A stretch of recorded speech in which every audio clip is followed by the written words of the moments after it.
हरिओम. नारद भक्तिसूत्र योगदासांचे प्रवचन. अनुवाक 6. भक्ती म्हणजे सत्संगामधील व्यत्ययांपासून मुक्ती. सूत्र क्रमांक 43. दुस्संग सर्वथा एव त्याज्यः. असंगाचा सर्व प्रकारे त्याग करावा. भक्तिमार्गात पहिली बाधा, पहिला अडसर, पहिला व्यत्यय म्हणजे अयोग्य व्यक्तीशी भक्ताचा सहवास घडणे. भक्ताने असंगाचा संग कधीही करू नये. अभक्ताचा, दुर्जनांचा सहवास भक्तीमध्ये बाधा ठरतो. भक्ताने ज्याच्याशी संबंध ठेवू नये अशाशी संबंध ठेवल्यामुळे केवळ त्याच्याच भक्तीचा ऱ्हास होतो असे नव्हे, तर भक्ताची अधोगती होते. तो उत्तम गतीला तर जात नाहीच, तर त्याच्या उलट गतीने त्याचे जीवन सुरू होते. असत्याचे नसते होते. तो भक्त असला तरी त्याला मन असते. मन हे अति संवेदनशील असते. अजून ते भक्तीमध्ये मुरलेले, परिपक्व झालेले नसते. भक्ताला परमात्मा जाणून घ्यायचा असतो, परंतु अशा या त्याच्या नाजूक वेळी जर त्याच्या मनावर अभक्तीचे विचार ठसविण्यात आले तर तो भक्त भक्ती करणे तर सोडतोच, परंतु तो परमात्म्याचा कट्टर वैरी होतो. ओल्या मातीला कोणताही कसलाही आकार देता येतो. यास्तव कोणाशी सलगी करायची याचा विचार भक्ताने मुळातच करावा. समव्यसनात मैत्री हे लक्षात घेऊन आपल्या भक्तिमार्गात जो अग्रगण्य आहे, ज्याच्याबद्दल इतर आपल्या ओळखीचे भक्त खात्री देऊ शकतात, ज्याला परमात्म्याचे व्यसन वेड लागले आहे, अशांच्या सहवासात भक्ताने राहावे. परमात्मा शोधनासाठी, परमात्मा प्राप्तीसाठी फार काही करायची आवश्यकता नाही, कारण परमात्मा त्याच्या अगदी जवळच आहे. त्याच्या सर्वात जवळ काही असेल तर परमात्मा होय. त्याला जाणायचाच अवकाश आहे. यासाठी भक्ताने फक्त एकच गोष्ट करायची आहे, ती म्हणजे दुर्जनांचा सहवास टाळणे ही होय. कारण दुर्जन भक्ताला त्याच्यापासून जवळ असलेल्या परमात्म्यापासून दूर घेऊन जातात आणि त्याला त्याच्यापासून दूर असलेल्या दुरात्म्याच्या सहवासात नेहून सोडतात. प्रत्येक प्राणीमात्रात परमात्मा आहे हे सत्य आहे. मग असा प्रश्न निर्माण होतो की भक्ताने कोणत्याही प्राणीमात्राचा सहवास टाळण्याचे कारणच नाही. कारण जर प्रत्येक प्राणीमात्रात परमात्मा आहे तर कोणत्याही प्राणीमात्राचा सहवास म्हणजे परमात्म्याचा सहवास होय. तेथे सज्जन दुर्जन असा प्रश्न असण्याचे आणि त्यामुळे भक्ताच्या भक्तीत व्यत्यय येण्याचे कारण नाही. याचे उत्तर येथे शोधायचे आहे. प्रत्येक प्राणीमात्रात परमात्मा असला तरीही त्याचे मन विचारांच्या अधीन असते. दैवी विचार आणि राक्षसी विचार अशा दोन प्रमुख विचार पद्धतीने प्राणीमात्रांचे जीवन जगणे चालू असते. हे त्याच्या पूर्वसंस्कारामुळे होत असते. जसे सापाला किंवा वाघाला जवळ घेऊन झोपले तर ते चालणार नाही. दोन्ही प्राण्यांमध्ये जरी परमात्म्याचा वास असला तरी संरक्षणासाठी भीती वाटली तर आणि भूक लागली असता अन्नासाठी दुसऱ्यावर हल्ला करणे, त्याला मारणे हा या प्राण्यांचा स्वभाव आणि धर्म आहे. ते डंख केल्याशिवाय, हल्ला केल्याशिवाय राहणार नाही. माणूसही पूर्वसंस्कारानुसार प्राप्त जन्मी आपले संचित भोग उपभोगत असतो. रावणाला त्याच्या रक्ताच्या सख्या भावाने समजावून सुद्धा रावणाने ऐकले नाही. सीतामाईची सुटका केली नाही. या दोन्हींच्या मध्ये असलेल्या कुंभकर्णाने रावणाच्या बाजूने लढायचा निर्णय घेतला. कारण हे तीनही भाऊ जरी एकाच आईवडिलांच्या पोटी जन्मले असले तरी त्यांचे पूर्वसंस्कारांप्रमाणे रावण रज, कुंभकर्ण तम आणि बिभीषण सत्व असे त्रिगुण होते. त्याप्रमाणे रावण आणि कुंभकर्ण रामाच्या विरुद्ध, सत्याच्या विरुद्ध लढले आणि बिभीषण मात्र रामाला, सत्याला जाऊन मिळाला. यास्तव भक्ताने असंगाचा संग करू नये, सत्संग करावा आणि आपला भक्तींचा मळा फुलवावा. आपल्या भक्तीच्या बीजाला अभक्त जमिनीत पेरू नये, दूषित पाणी घालू नये, सत्संगाचे खत पाणी घालावे.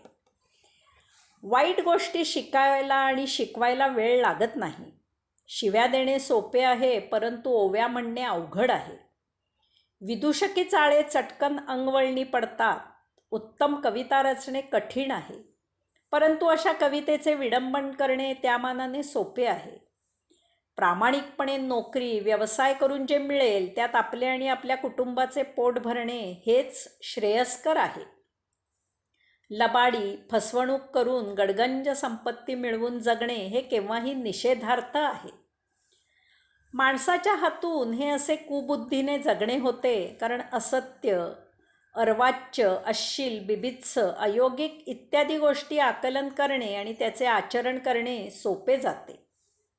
लाज राखणे हे लाज सोडण्यापेक्षा केव्हाही अवघड आहे.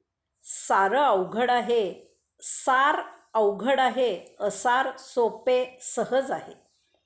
असाराचा हा सोपेपणा, सहजपणा हाच त्याच्या आकर्षणाचा मुद्दा होतो. असत्य, अन्याय, अधर्म आचरण्यात देहादी इंद्रियांचे उपभोग आहेत. ते जास्त आकर्षक असतात. मन त्याच्याकडे आकृष्ट होते. दारू पिणारा ती न पिणाऱ्याला नेहमीच दारू पिण्याचा आग्रह करत असतो. प्रसंगी तो स्वतःच्या पैशाने त्याला दारू पाजतो, त्याच्या पौरुषत्वाला आव्हान करतो. मन कमकुवत असते, ते बळी पडते. चोरी लबाडी करणारा असाच दुसऱ्याला चोरी लबाडी करायला प्रवृत्त करत असतो. जुगारी याच पद्धतीने मिथ्या लोभ प्रलोभनांचा भास निर्माण करून जुगार खेळायला शिकवत असतो. अशावेळी सज्जनाने अयोगिक लोकांशी संभाषण करू नये, वाद तर अजिबात घालू नये. त्यांची उपेक्षा करणे हाच त्यावर एकमेव अत्युत्तम उपाय असतो. अशांचा संग टाळावा. अशांचे पूर्वसंचित भोग उपभोगणे अजून शिल्लक असते. त्यांना त्यांच्या प्रारब्धावर सोडून द्यावे. एक ना एक दिवस त्यांना हा अयोग्य मार्ग सोडून योग्य मार्गावर यावेच लागते. ते आपोआप येतील. आपण आपली भक्ती मार्गाची वाट धरावी आणि भक्ती दृढ चालवावी. सूत्र क्रमांक 44. काम क्रोध मोह स्मृतिभ्रंश बुद्धिनाश सर्वनाश कारण तात्वात. त्यामुळे काम क्रोध मोह स्मृतिभ्रंश बुद्धिनाश आणि शेवटी सर्वनाश होतो. मागील सूत्रात सांगितले की दुःसंग कोणत्याही परिस्थितीत त्याज्य आहे. दुःसंग केल्यामुळे काय होते ते या सूत्रात देवर्षी नारद मुनी सांगत आहेत. दुःसंगतीमुळे माणसात रिपू तयार होत जातात. त्यामुळे अर्थातच त्याच्या हातून भक्ती तर होत नाहीच. उलट एक एक रिपू तयार होत जाऊन माणूस हळूहळू त्यांच्या आहारी जातो आणि शेवटी त्याचे पर्यावसन त्याच्या सर्वस्वाच्या नाशात होते. काम हा प्राणी जीवनातील सर्वात महाबलाढ्य रिपू आहे. कुसंगतीमुळे कामवासना उद्दीपित होईल, सतत भडकलेली राहील, अशा वातावरणात माणूस वावरू लागतो. येथे काम याचा अर्थ समजून घेऊया. काम याचा अर्थ माणूस सतत अमुक पाहिजे अशा उपभोग प्रवृत्तीत राहतो. काम याचा अर्थ केवळ शारीरिक ओढ असा घेऊ नये. काम याचा अर्थ एकूणच भौतिक गोष्टींची भोगप्रवृत्ती निर्माण होणे. भोगप्रवृत्ती तयार झाली की माणूस ते भोग उपभोगायच्या उद्योगाला लागतो.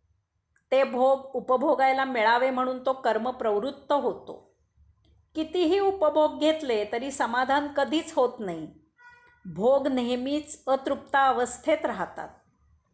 कलियुगात प्रगती याचा अर्थ नवनवीन भौतिक भोग शोधणे. त्यामुळे भोगांना अंत नसतो. जे मिळाले आहे त्यापेक्षा जे मिळालेले नाही याकडे माणसाचे लक्ष राहते. तो नेहमीच आसक्त असतो. त्यामुळे न मिळालेले मिळवण्यासाठी तो प्रयत्न करू लागतो. माणूस कामांध झाला आणि त्याची कामवासना शमू शकली नाही की त्याला क्रोध येतो. कसेही करून कामवासना तृप्त झालीच पाहिजे अशी त्याची वृत्ती होते.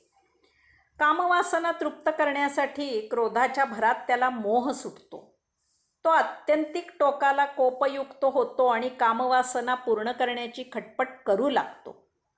त्यात जर यश मिळाले नाही तर तो कोणत्याही थराला जाऊन अधम कृत्य करायला प्रवृत्त होतो.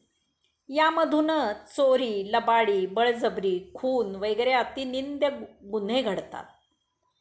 कामवासना प्रबळ झाली आणि ती सरळ मार्गाने तृप्त झाली नाही की माणसाला क्रोध येतो. कसेही करून भोग शमविण्याच्या वृत्तीमुळे मोह होतो. मोहात त्याला समोर असलेल्यांचे सत्यदर्शन होत नाही. त्याच्या मनात जे आहे तेच त्याला दिसते. त्याला स्मृतिभ्रंश होतो. प्रत्येक गोष्टीचा, प्रसंगाचा त्याच्या स्वार्थाला योग्य असाच अर्थ लावला जातो. समोर आपलाच भाऊ आहे हे त्याला आठवत नाही. तो स्वार्थासाठी भावाला फसवून मोकळा होतो. समोर दुसऱ्याच्या मालकीची वस्तू आहे हा पोच राहत नाही. कामवासना तृप्त करण्याच्या मोहामुळे माणूस चोरी, लबाडी करून ती वस्तू गैरमार्गाने हडप करतो. नातेवाईकांचा गैरफायदा घेऊन त्यांच्याच घरी चोरी केली जाते. प्रसंगी आपल्याच नातेवाईकांचा गळा घोटला जातो. स्मृतिभ्रंश झाल्यावर बुद्धी काम करत नाही. काम करत नाही म्हणजे बुद्धी नाश होतो. बुद्धी कुमार्गाला काम करू लागते. नैतिकता गुंडाळून ठेवली जाते. नातीगोती, धर्म अधर्म, न्याय अन्याय याची पर्वा राहत नाही. आपला स्वार्थ साधला, भोग उपभोगायला मिळाले की झालं. त्यात दुसऱ्याचं वाटोळं झालं तरी त्याची क्षिती बाळगली जात नाही. स्वतःच्या बायको मुलांची पर्वा राहत नाही. यामुळे माणसाचा सर्वनाश होतो. माणूस रसातळाला जातो. म्हणूनच असे म्हटले जाते की माणूस स्वतःचाच मित्र असतो आणि तसेच माणूस स्वतःचाच शत्रूही असतो. तुमचे भविष्य चांगले असावे, उज्ज्वल असावे की गर्तेत लोळत पडून आयुष्य सडत जगावे हे केवळ तुमच्याच हातात आहे. आपल्या प्रत्येक चांगल्या आणि वाईट कृतीला फक्त आपणच जबाबदार असतो. आपले भविष्य आपल्या हातात असते. दुसऱ्याच्या नादाने केले असे म्हणणे ही स्वतःची फसवी समजूत घालणे असते. दुसऱ्याच्या नादाला लागणे किंवा न लागणे हे आपल्याच हातात असते. स्वतःची सत्सद विवेकबुद्धी जागृत ठेवूनच व्यवहार करावे. यास्तव दुस्संग करू नये. नेहमी सत्संग करावा. त्यायोगे आपण प्रभूच्या राज्यात संचार करणाऱ्यांच्या सहवासात राहू, सुमार्गाला लागू. हरिओम.